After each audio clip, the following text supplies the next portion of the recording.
What's going on, everybody? It's your boy Thrifty, back with Thrifty PS Gamer Reviews. Today, we are going to be talking about a game that just released for the PS5, PS4, and the Xboxes. It is a game that came out on PC earlier in the year, and let's talk about it. It's called Achilles, and it's a top-down isometric game. And I love it. But let's talk, because it's $24, okay? I got mine through the PlayStation Stars rewards program, turned in tons of rewards that I've just been stacking, and I was able to get it. Because this type of game is kind of right up my alley. You can look at my review on The Ascent, on Victor Vron, on Vikings, Wolves of Midgard, and all of those are top-down isometric games. And so I wanted to play this. I was like, oh, this looks really, really cool. And it is missing a feature at launch, which does suck. I hate it when games do that. But the feature that was on it on PC was online co-op, and we know by everything on the PSN that we're supposed to have two-player online co-op. It's not there yet. There is a patch in the works to make that happen. But this will be only a review of the single-player mode. You start off as Achilles, and basically it's kind of Souls-like. You're on this mission, and you and your whole team get wiped out. You're all dead, and then magically you wake up several years later, and now you are in between the world of the living and the dead. So that's kind of the way a lot of Souls games starts. You're a warrior that has fallen, that has now been reborn, and so it's kind of borrowing from that.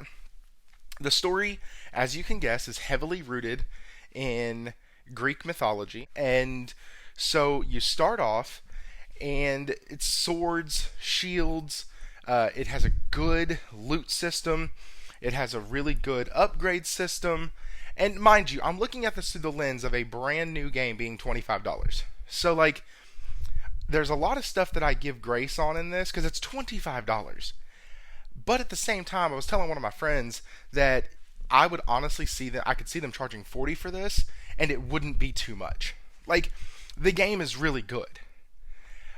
When I did my Vikings Wolves of Midgard review, one of the things that bothered me was how it lagged a lot. And this one is very nice. It's stable. It's wonderful. The way they did it, it's so smooth. The combat does get a bit, I don't want to say clunky, but that's the only word I can think of. It does get a little clunky. There's a few moments where the timing and button response just feel a little off. And it's led to me getting pummeled in the face. This is a Souls-like, Diablo-like mashup. And so with that, you do have the anticipation of dying. But also with that, you have difficulty settings. So it's not totally in the unforgivable Souls range. The way I would describe the two difficulties is one is die a lot, and the other one is die a little less. I am playing on the die less, because Souls games are not my thing. And I have still missed a couple rolls, missed a couple parries, and gotten completely wrecked and had to start over. When you die in this game, whatever experience in your experience bar that you had is left on the ground. If you don't go back and pick that up and you die again before you can pick it up, it's gone. I absolutely hate and love that mechanic all at the same time. It builds a level of angst into kind of each fight on your way back to that zone and to that area to recollect all your XP, but it also hasn't ever been too much of a challenge to get back there, if that makes sense. So, in other words, one of the things you can do to lighten up the challenge of picking up your experience after you died is just running. As long as there's no enemies around, you can run forever. Now, I am going to dock this game just a bit because, as you saw from my Victor Vron video, games that are top down isometric view, every single dang one of them needs a jump button. I'm not even kidding. I do believe the game runs at 60 FPS. At least it feels that way, so, some of you frame counters out there could probably tell me. Performance-wise, I haven't noticed any glitching, lagging, screen tearing. Everything's really well put together on this title. A lot of it is fully voiced, which I truly, truly appreciate, especially in a title that's $25. Like, keep that in your mind. We have games coming out that are $70 that don't have full voice work, and this one has it all the way through.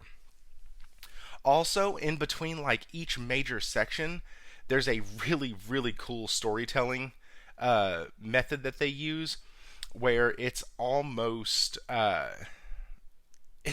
captivating because like it's that storytelling where like the ink appears slowly in the painting while the or in the artwork while the story is forming, and I've always really enjoyed that.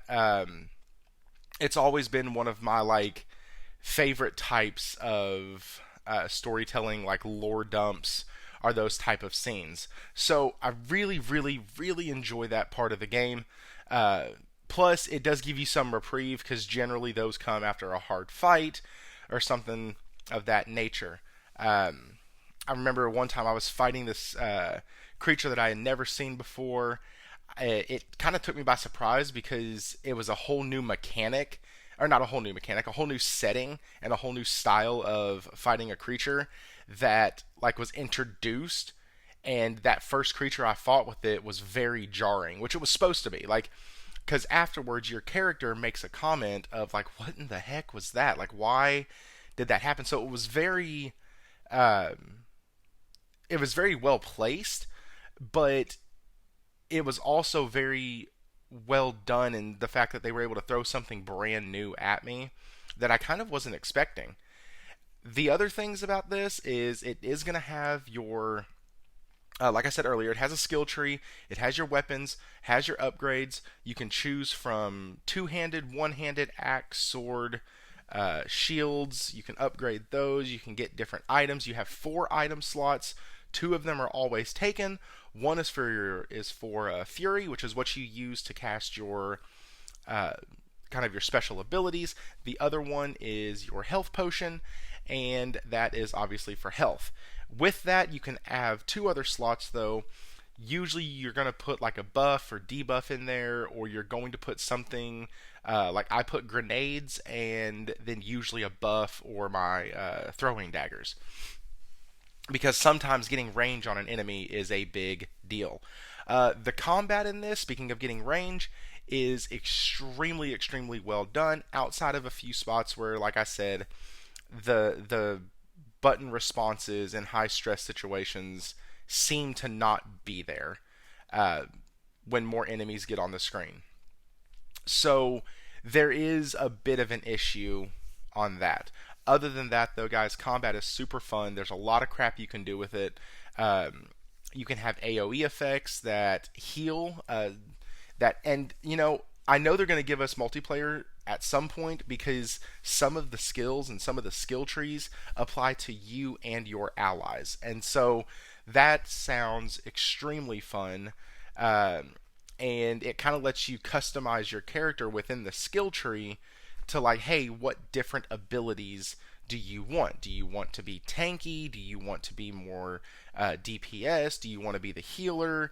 Like, do you want to be precision? And like, there's different aspects of how you can build your character. Now, obviously, for single player mode, you're gonna probably build your character kind of round robin, like I did.